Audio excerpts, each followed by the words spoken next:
Agriculture employs between 60 and 80% of the active labor force in Africa. Most African workers and their families are not protected by social protection because they have no monthly incomes and no employers who could deduct their social security contributions. On this front, the AU political leaders have set the policy by adopting the Spirework Plan, which stands for the Social Protection for Informal and Rural Economy Workers. The Spirework Zambia project aims to expand the coverage and adequacy of social protection among smallholder farmers and casual workers in the agriculture informal economy. This constitutes the majority of Zambian workers, men and especially women. Spirework stands for the Social Protection Plan for the informal economy and rural workers. So this objective is to really fill this coverage gap in terms of social security. And it was adopted in 2011 by the Conference of Ministers of Labour again, and then endorsed the same year by the Summit of Head of State on Government of the African Union. Thanks to the European Union as well to the ILO and the Finnish government, the EU was able to already experiment the Spirework in countries like Zambia, and we are very happy and we are very recognizant to these partners who were able to demonstrate in some countries that it is feasible to engage in extension of social security to workers in the informal economy. Spirework project is a project that in Zambia is aiming at supporting the social security reforms by trying to support development of contributory social security, targeting mainly the informal workers and also the rural agricultural workers. It's a 2.5-year project which for Zambia is being supported by the Finnish government through the Ministry of Foreign Affairs. And also in line with the implementation, it's being supported by the National Pension Scheme Authority, NAPSA. So for us, really to live our mandate of providing social security for all, we have repositioned ourselves, we've re-strategized and embarked on this mission of ensuring that every person who is working in this country today should be covered. Hence, the birth of the ECIS, or Extension of Coverage to the Informal Sector project, whose sole focus basically is to coordinate and manage activities and initiatives that are related to covering the uncovered. The smallholder farmers are but one of the 5 priority sectors that the authority is covering. So for those, there is now a specific action-oriented or action research project we are calling Spireworks. So why do we want to concentrate on agriculture? It is because it is such a predominant factor in the Zambian economy and provides a livelihood for a big portion of the population. We have conducted a fairly extensive field study with a lot of focus group discussions, I guess more than 60 of them in 4 provinces, where the appetite for these products and also the willingness for people to contribute were studied. That feasibility study was commissioned by the Food and Agriculture Organization, FAO, the ILO, and indeed NAPSA. So the feasibility study was specifically meant for us to understand the characteristics of the target group in terms of income patterns, in terms of income levels, in line with when they have a consistent flow of income, in terms of what kind of social security benefits would appeal to the specific target group.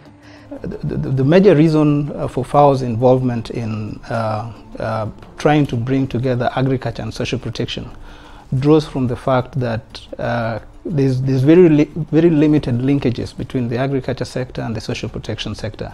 And this is not out of choice, but mostly out of lack of, one, evidence, and lack of knowledge in terms of why these sectors should come together. There's need to ensure that if we are going to make improvements in the agriculture sector, there's need to focus on poor households engaged in agriculture and to support these households to improve their productivity. As a follow-up to that feasibility study, there was another second field work which was undertaken in May 2018, basically to go and re-engage the smallholder farmers and fully appreciate their preferences in terms of short-term benefits and indeed their ability and willingness to contribute. The results from the second field study actually do revalidate the initial position which was reported in the initial feasibility study, that the smallholder farmers are willing to be covered. They are willing to make contributions for their social security. Ndedeta sana sana okutotera kuli mu baana okusatutandalira ko at least mwatusula kwa maana twali sana sana behind then bambidi pano pen tababa po waji kuba to banapsa nifine fifo babomba nifine like go for my station go for my twebale and then if you have kwati at least if you have fien no mapakwati fika buno kwini at least mweleka papeni kuba tukula tutandalira. So kulingana nefuna kwatu kumpa kushikubwa lero yakwata okunsekesha abantu tuomfire ko kya musango lero natukwata okumpa so nintashokuba twinga joy na muri akakabu kwa chichatu afurisha ko kusunga abana kuti mutolipira kwa kanono tabika pona kala kafo kwa cha namfuna ka baka 10 kwa sababu twabika nishibute kali bule twafurisha efisime mbyefe ifuna tota ko kubute imwa tuko kwa ati nga walifuirirwe limbi mwana kashi iyi inkade chimotupera Yesu masana bantu muchu state kubepo sana okututika. And the coming of NAPSA here to find out what could be done, I think is really good. They just have to include it in the livestock coverage, because even if you lose the animal, you can still recover, and that will mean you can't be out of business. The benefit of insuring the animals is there's death, sickness, theft. So that's why I would want to insure them so that when they are stored, I can get something to replace.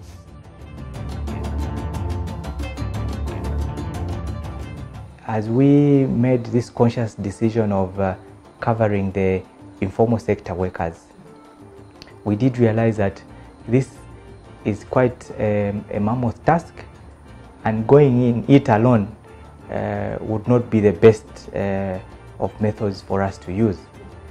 Instead, we are applying the International Social Security Association guidelines on extension of coverage to the informal economy. And one of the key elements in those guidelines is the issue of leveraging on partners or creating synergies with strategic partners.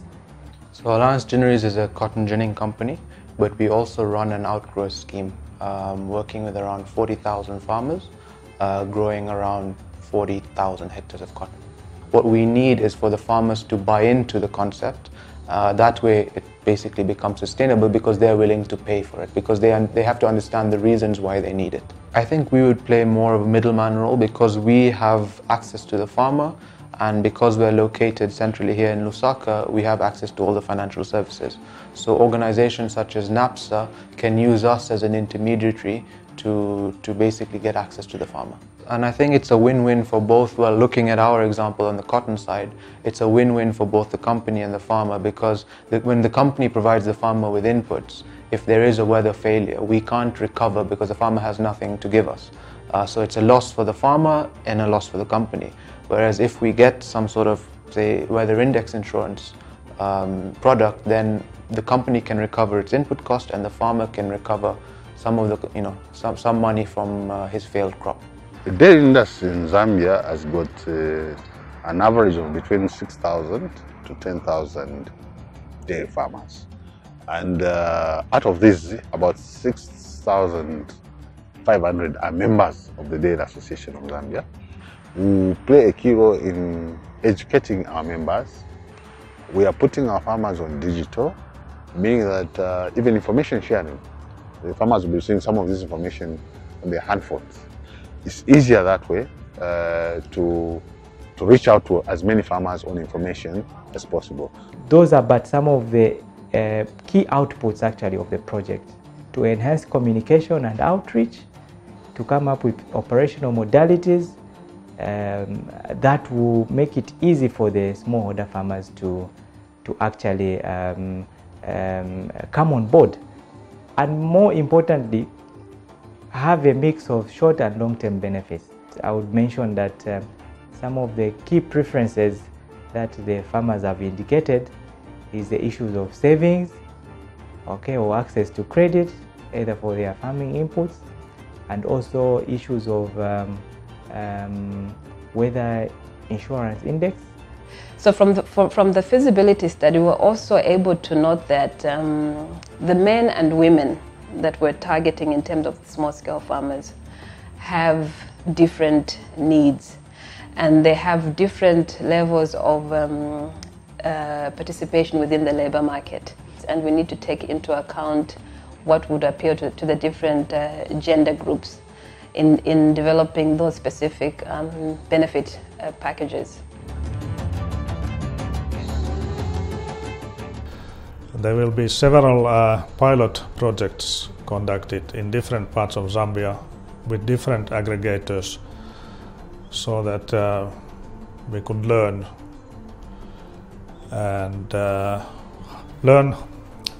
how all of this could work in practice, and then that will then help in expanding it to basically in the long term to cover the whole country and the whole population. Over and above that, it means that it will be possible, if this succeeds, to be able to extend it not only to farmers, but to extend it to other sectors of the economy, those who are in the informal sector, particularly the lower scale. But most importantly, if we can generate sufficient evidence or sufficient information around how to motivate the payment of premiums, I think there will be a lot of progress made in Zambia in this regard. Remember that extreme events are not going to end. They're just going to become more, and they're going to become frequent. And therefore, finding a solution to how to protect farmers, to ensure that they can build resilience and continue with their livelihoods in every situation of extreme events is a plus for this country, and a plus for efforts towards addressing the poverty situation in Zambia. So really there is a lot that we need to do as a scheme for us to reach out to those potential members. The time is now for us to look at social security in a different dimension.